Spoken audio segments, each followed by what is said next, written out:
All right, everyone. Welcome to Outpost Chicago. We are a full house today.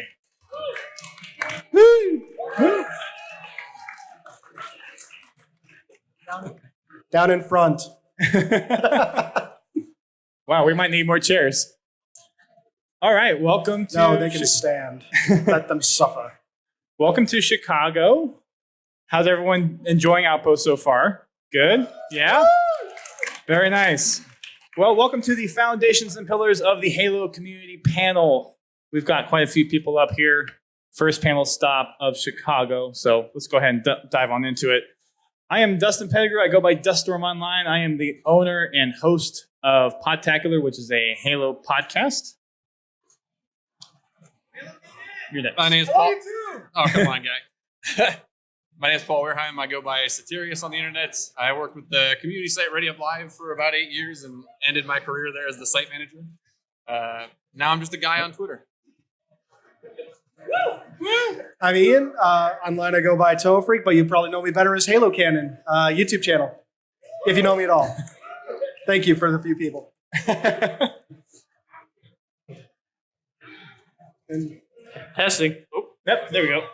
I'm Laird, and I co-founded Halo Collector, and I'm Laird on the internet and Xbox Live, and we buy stuff, I guess, and we run a large community of Halo collectors. By all the things. I know, right? Hey, oh my god, that sounds weird. I'm HiddenXperia. I make Halo videos.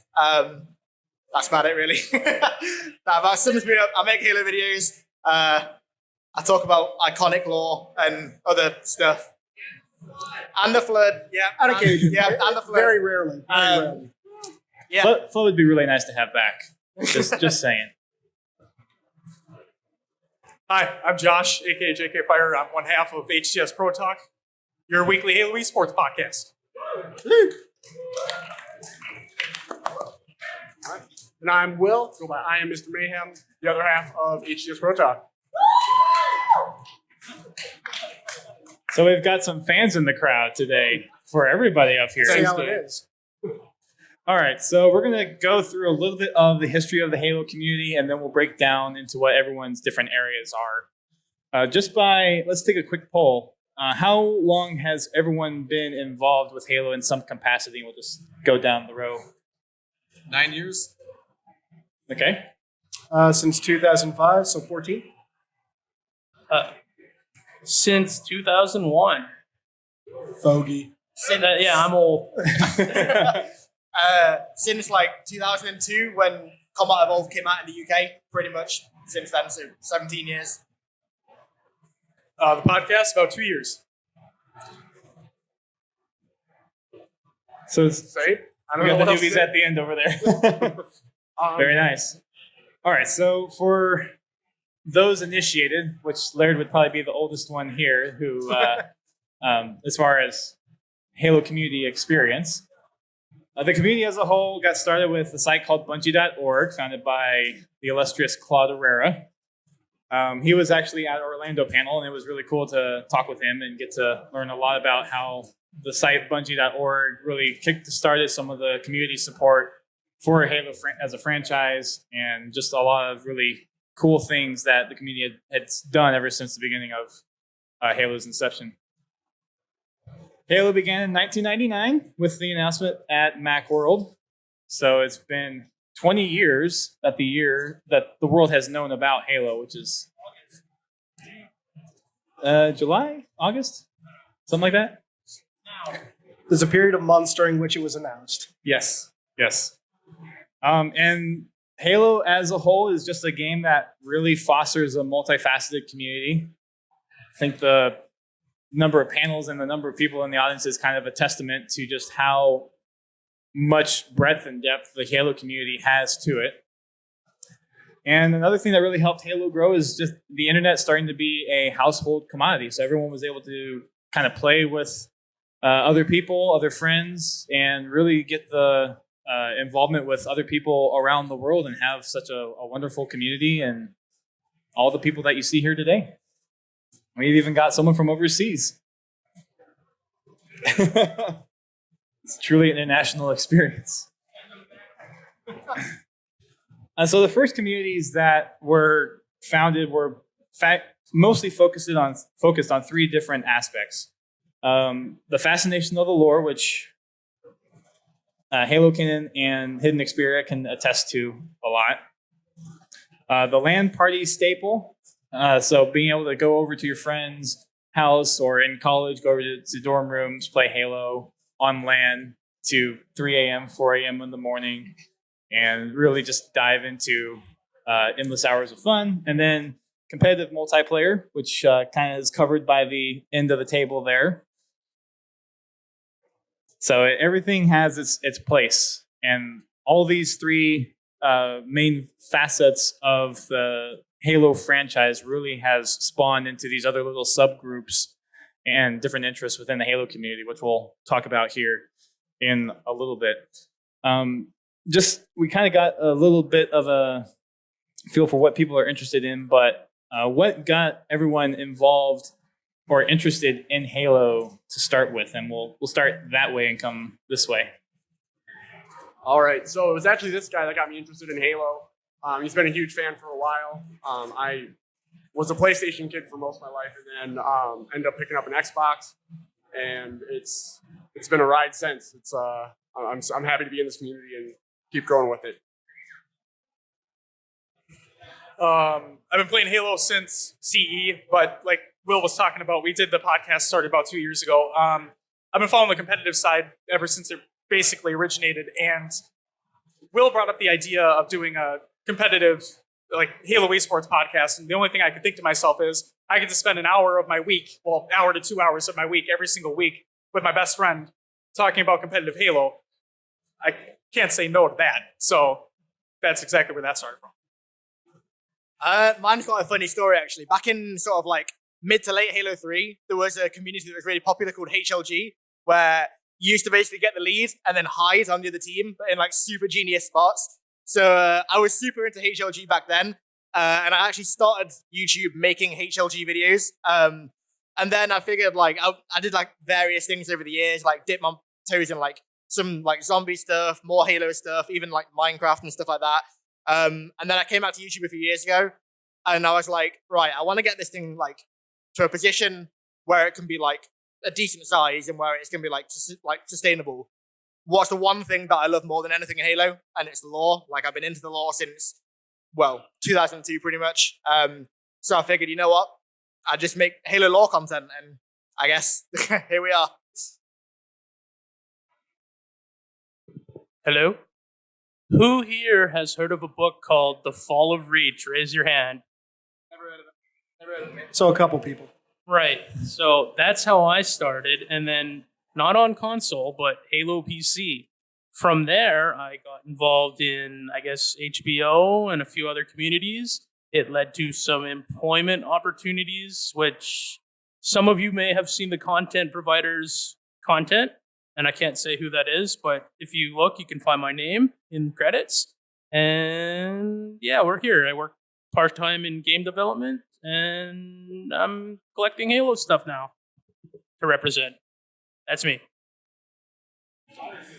So my first Halo experience was with Halo 2 right after it launched, and I got a very early addiction to team killing, as one of my friends can attest. But it wasn't long after a friend of mine introduced me to the Halo books, because at the time I couldn't get into the games, and I got addicted to the lore. And over time, did a little machinima here and there that was very lore heavy, that eventually started doing lore YouTube, which is where I'm at now. I have to walk back my answer from a minute ago and defend my oldness. I've been herding cats in the community for about 9 years, but I started playing back when it came out on console. Despite turning 29 for the 5th or 6th time this year, I had just gotten my first job. I had a car, I could afford a TV, and I bought an Xbox. And so yeah, that was my career start, was dragging that thing around to LAN centers with my friends and killing each other. Yeah, 28, sorry. I'm 28 for the 5th or 6th time. All right. I got my start in Halo, actually invested in Halo, probably around the launch of Halo 3. Before I came along, there was another person by the name of Fumo Jive who was the host and founder of Podtacular, and I had been getting involved with the community a little bit, even though I didn't have an Xbox at the time. For Christmas 2007, I bought myself an Xbox 360 and Halo, started getting involved with the Podtacular community, started making some little campaign videos and a bunch of different contributions to Podtacular that way. But I guess my interest initially into Halo was through kind of other friends inviting me over for LAN parties and that kind of stuff. That wasn't really ever fully involved until about the Halo 3 time. But between that, Halo on PC, Red versus Blue, that's kind of what was my first step into Halo as kind of being a Halo fan. And it's grown a lot since then. And now I'm doing 5 panels at every Outpost, which is, people were telling me I'm insane, but I mean, I'm having a good time. Eccentric.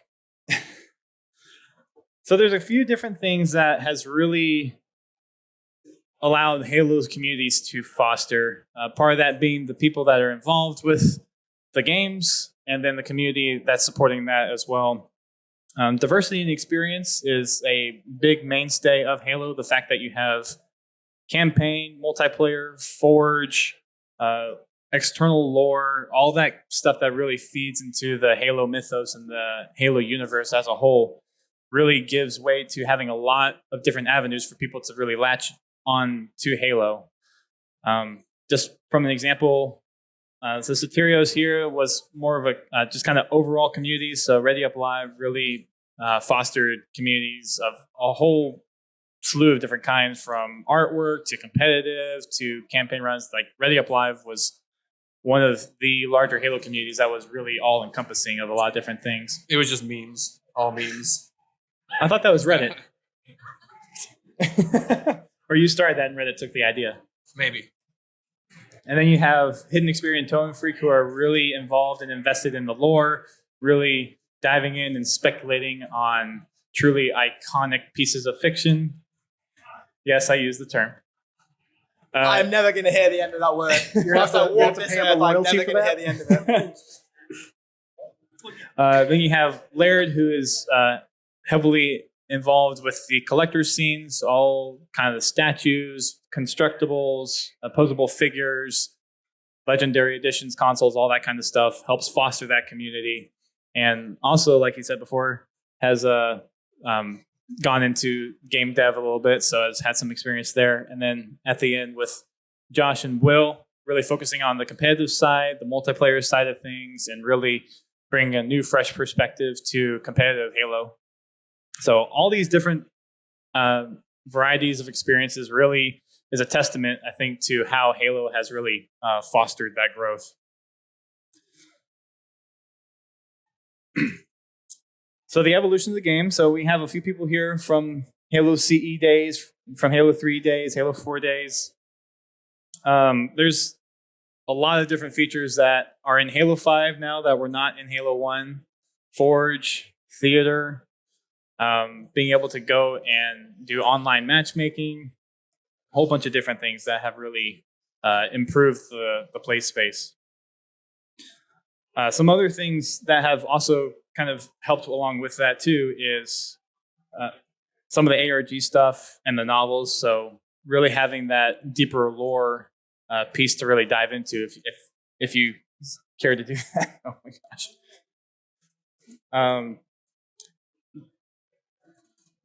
So, yeah, I saw. Huh? Who?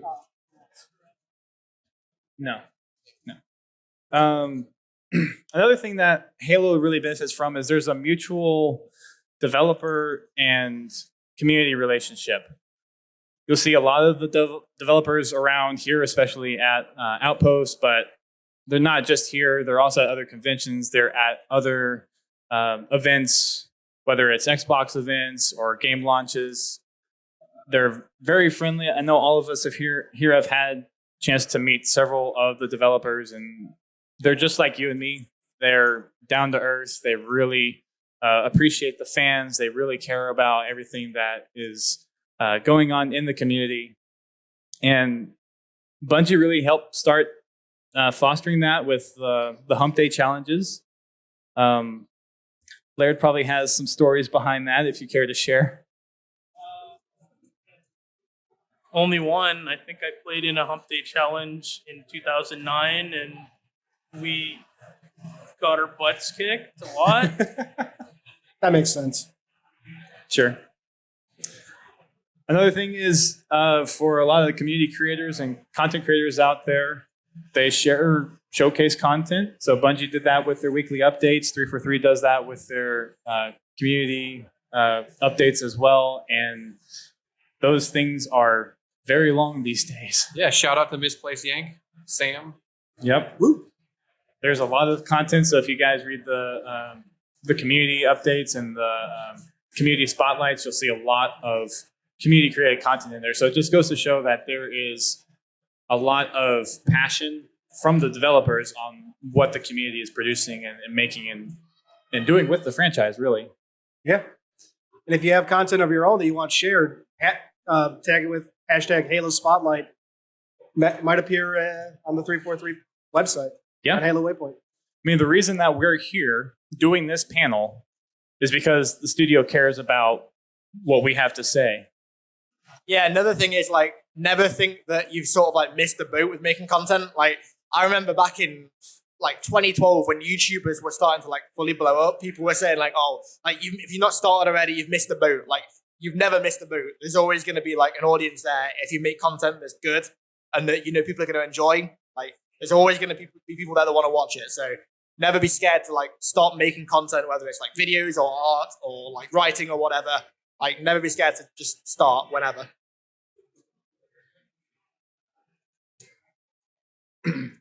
So we have a couple of different higher level categories that I've pulled together of the Halo community. First one being competitive gameplay. So we got some representation at the end of the table. Who here would say their main focus on Halo is competitive Halo? All right, we got a few hands up there. So there's a lot of different communities out there. Team Beyond, Europa Halo, Noobcomet.com, HCS Weekly, HCS Pro Talk, Play Griffball, Halo Wheelman, BigTeamBattle.net, HWCL, the list goes on and on. Competitive Halo is definitely one of the bigger aspects of the Halo community. I bet if I asked Josh and Will down there how hard it is to keep up with all the competitive content, it's probably a nightmare. Well, let's just say that, oh man, we go through every single week trying to figure out what is going on within every single league and every single tournament organizer that's in the scene. So yeah, it takes a while, Dust. That's for sure. And then also, I just want to hit on the fact that if like as Hidden was talking about with getting into making content, whatever, and the competitive side and playing competitively and whatnot, if you don't think that there's an avenue for you to do that in the area that you live in, look out there. There's definitely something out there for everybody. We were just at GameWorks in Schaumburg, 5 minutes? Well, not 5 minutes, like 25 minutes away from here. My bad. No, and their GameWorks location is massive. They're just getting bigger and better, and they have competitive Halo tournaments every week on Thursdays. So that's just one facet. That's one area, and I bet if you look around your home area, there probably is going to be something there too. Yep. Speedrunning is another piece of the competitive community. So we have a few token speedrunners. Pro Ace Joker. Make It Eli was one of them. Joker is pretty much like the main guy that's left. Mr. Monopoly still does Halo 2 speedrunning. Huh? I said Naked Eli. Those are the big three. There's some stat tracking sites. The latest one being Halo Discord bot. And then we have streamers, so all the HCS grassroots creators and content out there. That's just another avenue that the developers are really trying to help foster its community. Casual gameplay. So who here loves just crazy customs and just having a lot of fun in Halo? About half the people, yeah. And we got two hands over here. Everybody. So Forge Hub, Halo Customs, the Halo Forge Epidemic, community cartographers, Halo tracks, all around building these not or atypical competitive multiplayer experiences within Halo. A lot of that was inspired from other video games. A lot of it's kind of stuff that was in previous Halo games that wasn't included in future Halo games, so they've included them in there. So there's a lot of crazy customs out there. I think one of my favorite is probably anything Super Fiesta. So You gotta get weirder than that. The best custom game type of all time was, I think it was in Halo 4. I think it was called Flapjack, where everyone spawned in a mongoose with like a dish around them, and one person spawned in a banshee with like a spatula somehow that's Halo 5, bolted in yeah. the front of it. Was it Halo 5? Yeah. Oh my god. That was Flying Halo around and 5, flipping your yeah. idiot friends That was Halo over. 5. Definitely the best game type. That's a lot of fun. Absolutely. I'm gonna go old school. Ivory Tower. She can't. What is it? The tower. What was the name of the machine gun? well, there's Tower of Power Tower on of Power. Ascension. Tower, On no, Ascension. Tower, yeah, but Tower of Power. Yeah. That's what my jam. I love that one. Duck Hunt gang. Halo 3 Duck Hunt Oh, will yes. never be beaten. Yeah. It will Halo 3 Duck Hunt, Termite, Jenga, Fat Man, Fat Kid, Fat Man, whichever one you played. None of those will ever be beaten. That Well- kid in Halo 3 was fantastic. And Halo Absolutely 3 fantastic. really, yeah. And Halo 3 really helped start a lot of that minigame custom development within Halo with the introduction of Forge. And that has just since exploded. I mean, every iteration of Forge, with the exception of Halo 2 Anniversary, because it was kind of a minor update, has made leaps and bounds improvements over the previous Forge. And it's just crazy to see the artwork, the mini games, all the kind of stuff that just comes out of this game. And it's just a game. It's not even a developer tool. It's a game. And Dust, as we've seen from Forge maps and whatnot, they've made it into both competitive play and just in a normal playlist in Halo matchmaking as well. So that's just a testament to what the community is able to do. Definitely. Creative arts is another big, probably a little underappreciated side of the community. But it is getting a lot of attention thanks to the community spotlight. So Snickerdoodle has been doing a very good job with that. Bravo did an amazing job as well. But you have cosplay. So we are in the armory section of Outpost. So cosplay is obviously a very significant piece of the Halo community. You've got the 405th, Anvil Station, Impact Props, Stony Props. So there are lots of different cosplaying communities out there. Screenshots and Forge arts, another little Forge token in the Halo universe. Renders, animations, drawings, people going out there and making their own Halo-inspired music or writing their own kind of lore around. Everyone Yes. just getting together, Yes. singing. Do that now. No, we're Let's not. No, let's not. Let's not. Don't embarrass yourself, please. Machinima is another thing that was a lot more popular back in the Halo 2 and Halo 3 days. Kind of dwindled off after Halo Reach, but hopefully makes a return in Infinite if elites can make their way back into multiplayer for Machinima, which would be nice. Nudge, nudge, 343. Fan games, mods, and projects. So we have another panel that we do, which is a fan projects panel, and we have one of those, I believe, happening tomorrow or Sunday. Can't remember which day, but projects like Installation 01, Project Contingency, Sins of the Prophets, and then we also have content creators. So like Halo Canon and HiddenXperia. Those are kind of other creative mediums where we kind of explore different facets of the Halo franchise and make our own discussions about it. Universe and lore. So there's a crossover with, again, Toe Freak and HiddenXperia.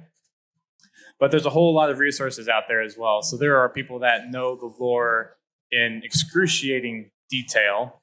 I bet And me and Luke love to reference them whenever we make our videos. We do indeed. yes. Please keep tweeting us. Yep. So when you guys, I mean, here's a good toss-up question. When you guys go and research stuff for your videos, I have up here listed Halopedia, Halo Wiki, Podcast Evolved, Archive Installation. Where do you go to fact check or pull info from if you need it? I mean, Halopedia. yeah. I was gonna say I normally I like to go to the actual source first. So like if I'm writing something about the flood, and I'll go and get like Primordium out and like I'll get the page number, I'll find like the actual piece of dialogue.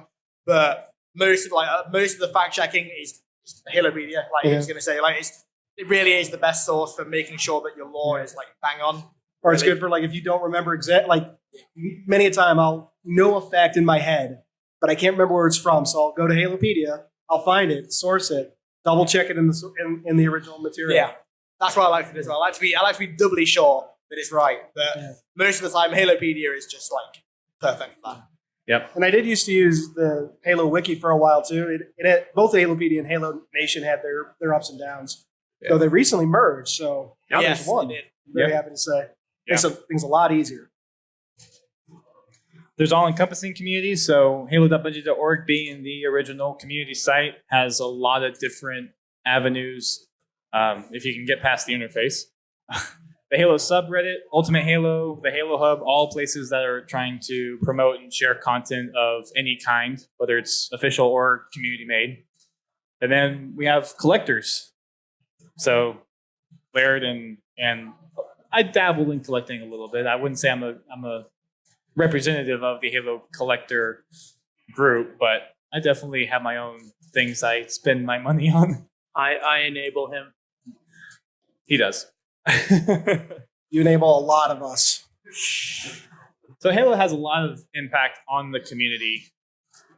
Just the gameplay itself, the 30 seconds of fun, being one of the first games to really revolutionize the first-person experience on a console, allowing for community expression with the tools built into Halo as the game. So Forge, custom games, being able to make videos, all that kind of stuff.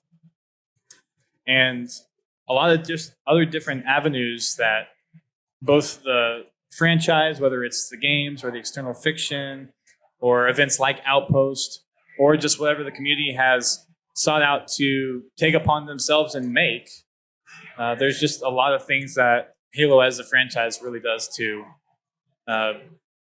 bring a lot of life and breath into the Halo community.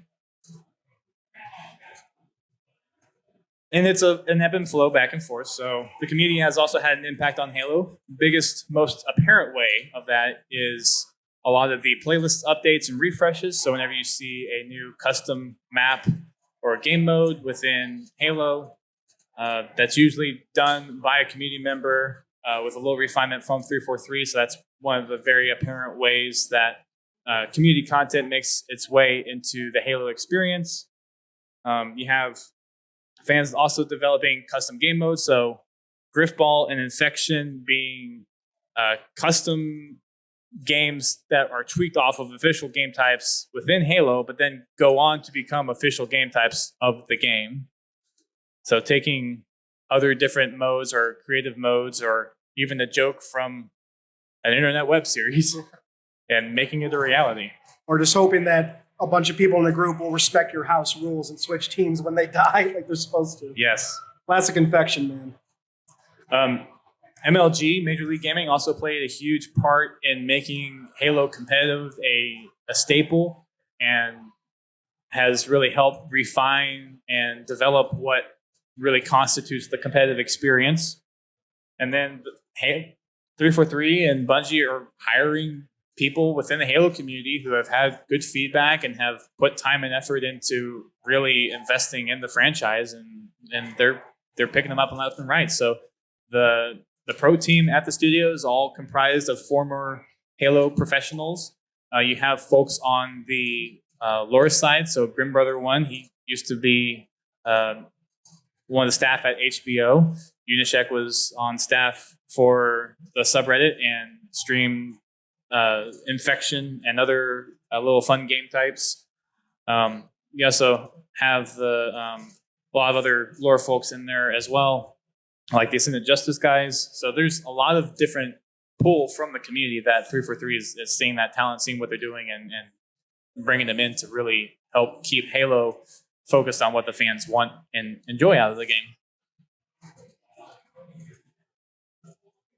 So I'm going to also throw another toss-up question, but there's a lot of different things that really helps foster community. One of the things is or one of the big things is always being open, always having room for bringing new people in who are interested, supporting people who want to get involved in any kind of certain way, and making sure that there's just a lot of freedom for people to try out something, and if it doesn't work for them, try out something else, and kind of have that just overall good experience with the Halo community.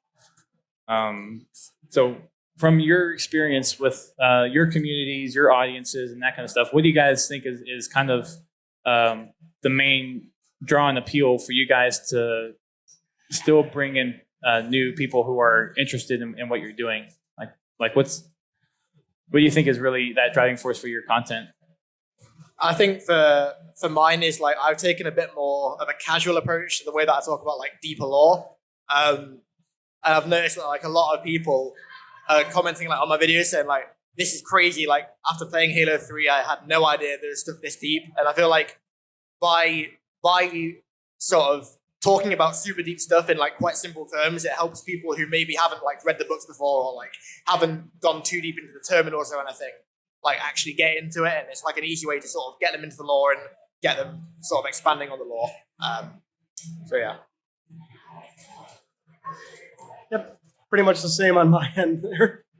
Diving into the deep bits of lore and just trying to get people into the books. Mm-hmm. Show them that they're out there, show them there's a lot of ways to get into the lore, even when it can seem overwhelming after, 18 years now? I guess for us at Halo Collector, I think I can say for most of us, it's now people who are generational, and you get to see someone start in your community and then have a child, raise them, and now they're Halo fans, and I guess they're kind of part of the overall family, not just our community, but you watch them grow into the system or the franchise we all love. We all have a love for. So I guess that would be the main reason why we do it. For us, it's mainly about we want everybody to have a voice within the community. So with our Discord that we have weekly topics basically every week on the show. We allow everybody to leave their opinion. We talk about it on the show as well. We want to include as many people as possible. And then with like the whole point of our show is it's by the community for the community. We talk about so many different competitive community leagues and tournaments that happen throughout the scene. Like shout out to the gentleman in the back with the Griffball shirt. Because yeah, we talk about the AGLA, the American Griffball League of America. There's countless others that appear as well. And we want everybody to have that opportunity to be a part of that show. Yeah, you foster good content by sharing good content. You can't have an ego about your own news feed or the thing that you're producing. Giving somebody else a voice, even if it's just a retweet or a share on your site or a mention on your YouTube channel, really helps bring those people in. Sometimes just buying them hot wings in Seattle. Maybe a burger over at Dick's. There you go. So a couple other kind of key points too, if you're looking to like get involved with the community or start a community, is it takes a lot of time and effort. It comes with some reward, but it's one of those things where if you're doing it for the passion, you're doing it for the right reasons. If you're doing it to get something in return for it, then it might be a little more difficult to get something up and going. But time is a huge part of it. I think everyone up here spends probably hours a week in doing what they do with regards to the Halo community. And also being able to engage your community. You can't just stand something up and just let it run. You got to be actively involved with it. You got to be making sure it's staying healthy, make sure people are getting out of it what they're expecting to get out of it, and making sure everyone's really enjoying either the content or the community that you're trying to provide. And go ahead. It's really expensive also. Just want to put that out there. Really expensive. Yep. Time and money. It's all about time and money. And then also being able to partner with other people. You don't see Toa Freak or HiddenXperia competing with each other. You'll see them try to compete for getting uploads first, but they're feeding off of each other. the HCS Pro Talk guys are working with other competitive leagues to get their content captured and partnering with them on certain things. So even though you're trying to do something specific in the community, if you are having that initiative to reach out and be friendly to other communities and really start to partner up with them, then you'll get a very good boost in helping make sure that you stay afloat. They help keep you in check, and it's also a kind of a positive feedback loop whenever you can get really involved with that kind of stuff. Yeah, I was just gonna say that because when I like properly started like focusing on YouTube, I started my channel quite a lot off Ian's because I watch his a lot of the time, and I was like, I want to make content like this, but in sort of a different way. And the first collab that I ever did was with you, that Arbiter video, and like that gave me the biggest spring boost. I mean, we've been great friends ever since. We've worked together. And now you need to return the favor, Mr. 300,000 subscribers. We still got to do it. We've been planning it for ages. At some point, we've got to do it. It'll happen eventually. Yeah, but don't like if you are making a type of content that somebody else is already making, don't treat it as like active, aggressive competition. Like work with them in a way. Like obviously, kind of all competing in a way, but don't treat it like as an actual solid competition. Like just work with them, and you'll both get further for sure. And you can find your niche within something that is very similar to what other folks are doing. So even though both of them do lore videos, they have their different styles. Yeah, we got a grunt walking in the back.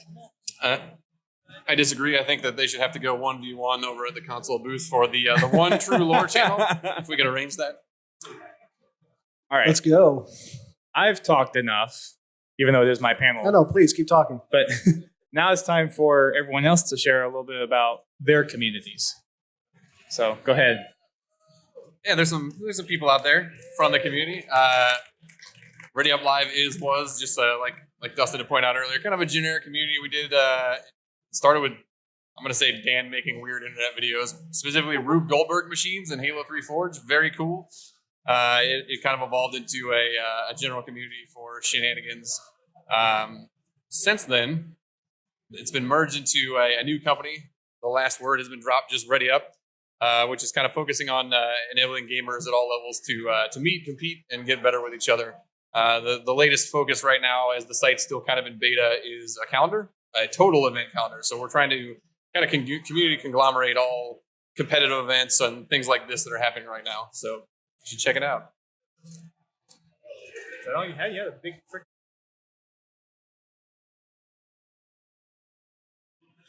Oh, Halo Canon.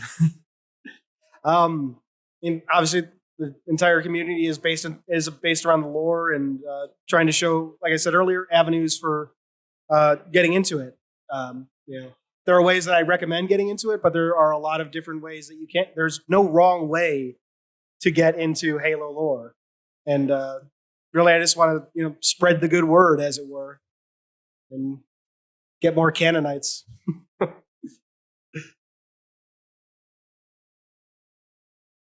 All right, we got this little video. Speaking of collabs, watch that. There is no audio for this. So you're gonna have to talk over a little. You're gonna have to voice over it, sing the songs.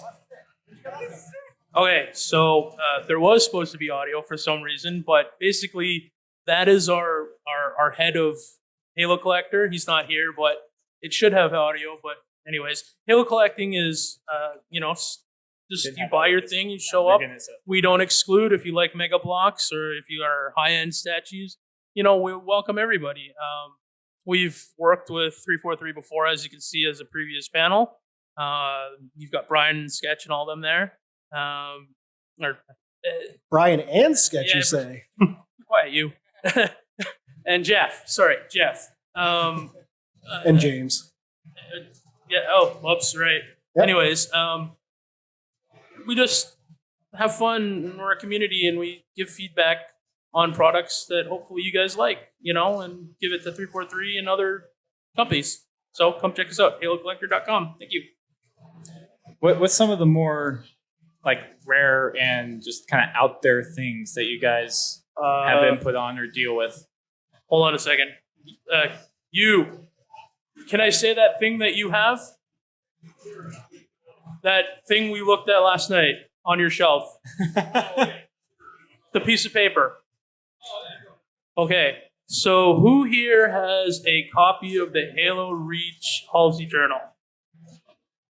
From the Okay, collector's edition. From the Legendary Edition. Who remembers that there are pages missing from it? That guy right there has a legitimate one. So that's probably the most rare Halo collectible item on the planet as far as I know, and he has one. So get it for me.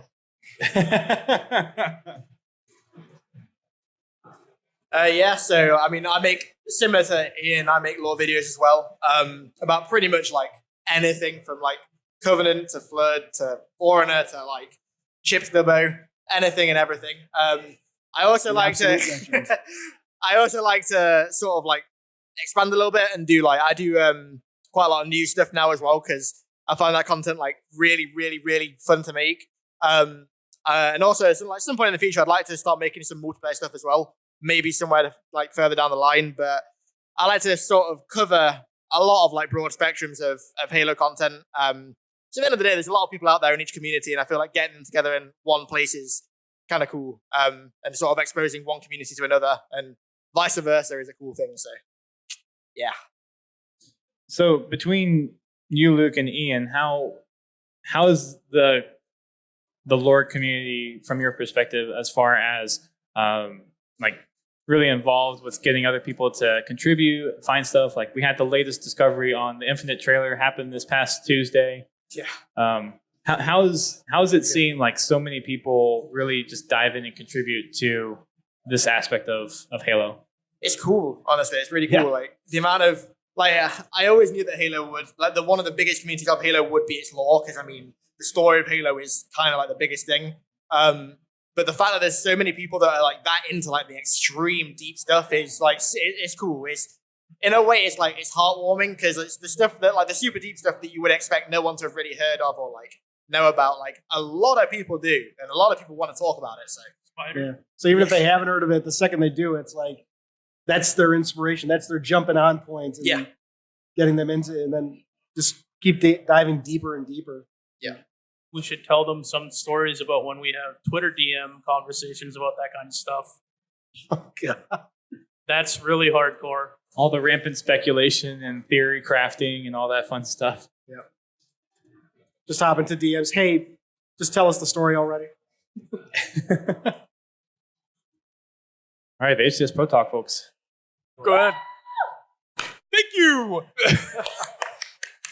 No, so we like we said, we focus a lot on the community aspect. We talk about every competitive Halo game, Halo 4, whatever you want to feel about that. I mean, hey, we include it. We're all inclusive, but Go say Ame tried his too best. competitive. No, but we have members of the community that just strictly enjoy Halo 1 2v2s, right? And then we have those who strictly enjoy Halo 5's multiplayer because that's what they started with. So it's just what it is. You want to say anything else, Will? No, our community is great. So, we have a lot of people who just really care and are passionate about Halo, and that's what it's all about. Is just growing that community and having those people around. So Absolutely. So as being a fellow podcaster, we got the ends covered with the podcasters. I know for me, one of the really cool things is seeing people react to it and getting involved with conversation, posting polls, getting feedback. We kind of started something at the beginning of this year for us where we're trying to come up with a topic discussion and have people kind of give us feedback on that topic. You guys are doing something similar. So how has because you guys are probably at least from one of the more recent podcasts, you guys have exploded very quickly for Halo podcasts. Well, thank you. It's very kind. Yeah, thank you very much. No, that's the whole basis, right? Is that we saw what others were doing, right? Like you guys with lore, you guys saw what you guys were doing, wanted to shake things up a little bit, do things your way, right? It's the same thing we wanted to do with not just a competitive podcast, but a podcast in general. There's hundreds of thousands of podcasts out there that people could listen to, right? And the thing that we wanted to do to separate ourselves is that we wanted people to have a voice. We wanted to listen to what others had to say because there are, as Will was saying, a lot of passionate, just competitive Halo people out there. And if we're not giving them an outlet in order to let us know what they're thinking and to share that with other people, then we're not doing our jobs correctly. And that's exactly what we wanted to do with ours. It's kind of like we're almost passing on that ability to give the community a voice into kind of like a positive feedback loop for the developers as well. Because we have this thing where we have the kind of give and take with 343. So 343 comes out with stuff. We're one of the many voices that provides input, but then all of us up here are kind of that consolidation points to really kind of get a good feel on the community and tap into a lot of the noise and help really filter out that noise into something very tangible and usable for the developers to act upon. Exactly. And all of us play a role up here, and all of us up here have gotten up here because of the time and effort that we have put into all of our different corners of the community. And hopefully everyone has seen like how diverse the community is, how easy it is to get involved with the community. And really, if you want to put the time and effort into it and you're very passionate about doing something with Halo, that you can get involved and you can have a very positive impact in Halo. There are people out there that don't like the way that Halo is today, which is fine. People prefer the newer stuff over the older stuff. That's totally fine as well. But it's all about being welcoming, constructive, positive, and making sure that whenever you are trying to get involved with something, if you're starting into it, don't try to pull anyone down. Just be there. If it's something you're not interested, don't waste your time. Go find something else that really inspires you or really makes you passionate about something. Yeah, put your energy into something useful or something meaningful to you. So with that, we have some time for Q&A. So if there is anyone with questions, we do not have microphones. So if you could speak your question loudly, that would be appreciated.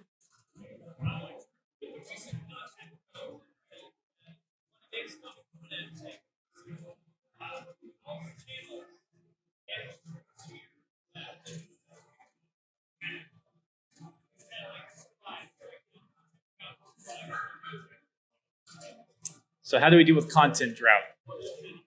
Well, with Master Chief Collection coming to PC, I have no worries about a content drought because I have about 2 pages of video ideas for primer series. Yeah. Here's a video for every little aspect, lore tangentially related for each game. In terms of the actual content drought before sort of like MCC, PC and all that, it was tough. Not going to say it wasn't tough. I really sort of just went back to looking at like older lore. How many flood videos can I make? Dude, I've literally hit my limit at this point. I don't think there's any more coming out. No, I believe in you, man. You never have you made a dedicated video talking about the dogs that were fed various powders? I'm about to. You need to make an updated version then. Yeah. But no, for real. Been, what, 2 months? Yeah, for real though. Like it's been hard, but it's been doable. Like, there's a lot of lore that exists before like the current era that I could go back and talk about.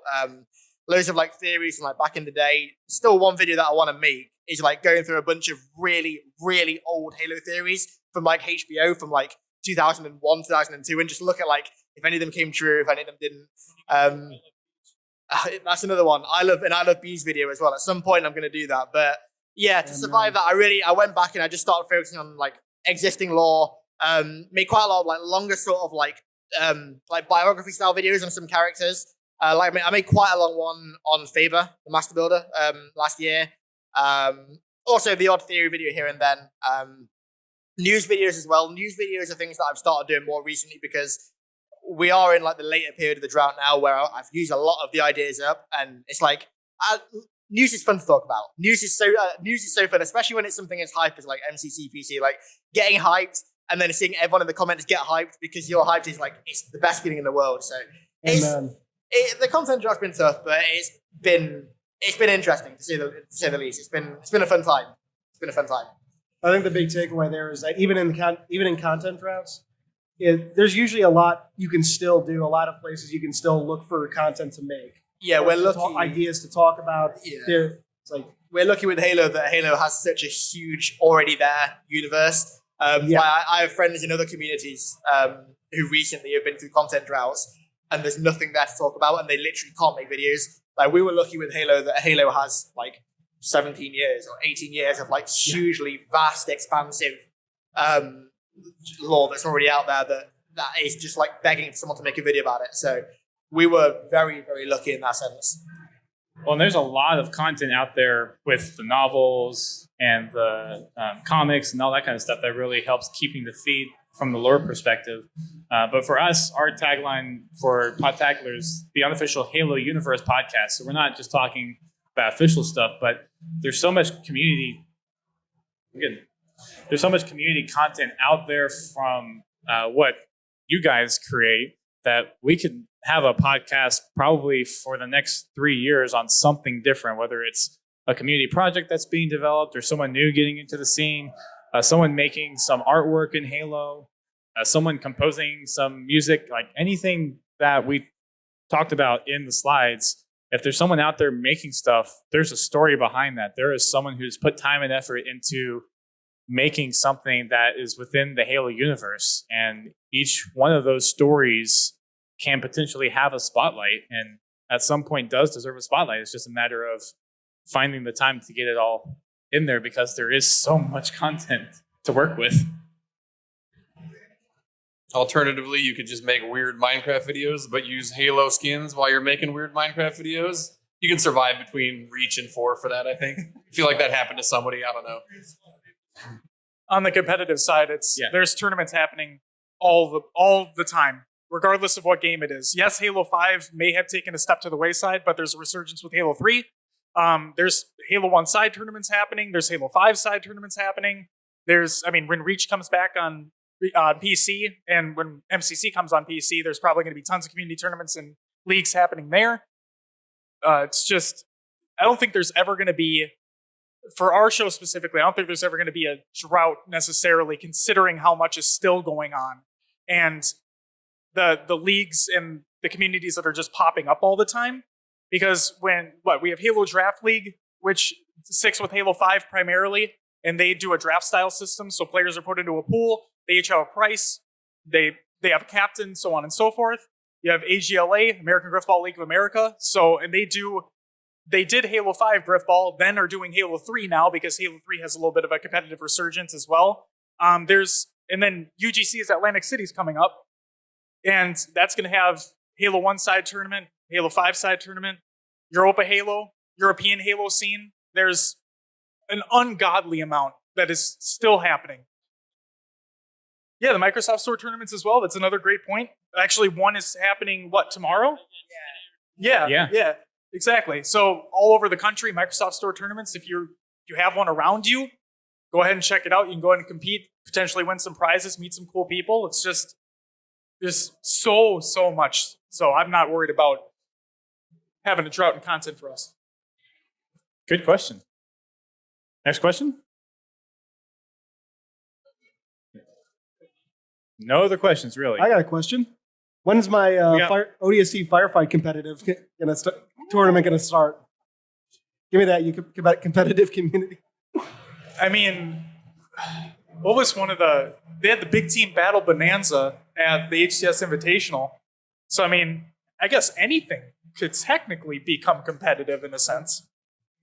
Yeah, speedrunning as well. There is potential there, yes. Yeah, there absolutely is. I had a question in the back. Competitive Spartan Strike.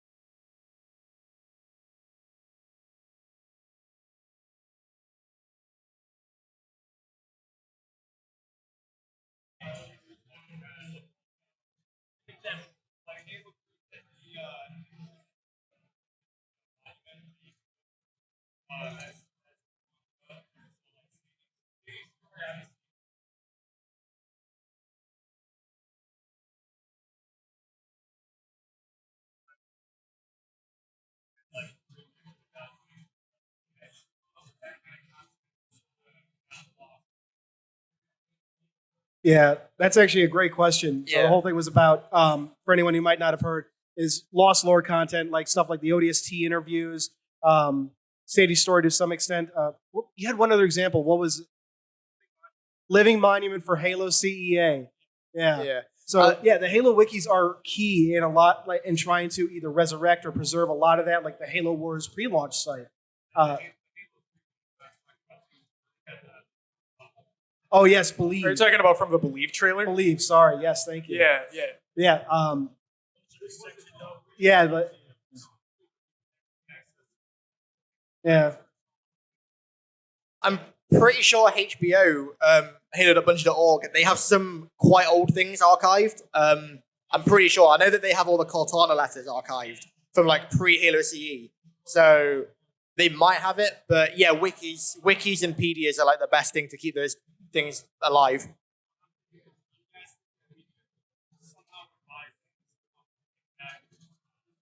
That's definitely one thing that I know the Halopedia folks want to do. They've been they did their best to try and archive the Halo Wars site. That's probably the best example out there right now. But I don't know if we could ever bring it back the way it was back then, because just a lot of those assets have unfortunately been lost. Like the information's out there, but the experience itself, unless the Wayback Machine has it, which they nine times out of 10, they have it in a very broken format. So you It'll can be in extract German. Yeah, it'll be in German. You could make a suggestion to 343 or Bungie or the companies in charge of that. Whoever has the model pieces, I know it would be really expensive, and I think a lot of us would appreciate it. But if somehow they could get some of those model pieces and do 3D scans of them, and then we could put them online, and that would be kind of like a way for past generations to. That's just my idea. I mean, but yeah. I mean, that would be really cool. You know, you have the Believe model and it's 3D scanned, and then you go on like a web browser or something, and now you can get in there and look and see all the little cool details of the explosions, and view it from home or on the road or even here if they had it. But that's what I think would be cool. Yeah. Thanks for the question. Any other questions? Going once, twice. All right. Well, that puts us to time. Thanks everyone for coming out and listening to us banter. Hopefully you got something out of it and learned a lot about how the community had kind of developed since its inception and where it is now. And we'll be hanging around here for a few minutes if you guys want to chit chat. We're going to take a quick picture of those, so give us a couple minutes. But thanks for coming out. Enjoy the rest of your Outpost. Wait. You didn't say anything about a picture.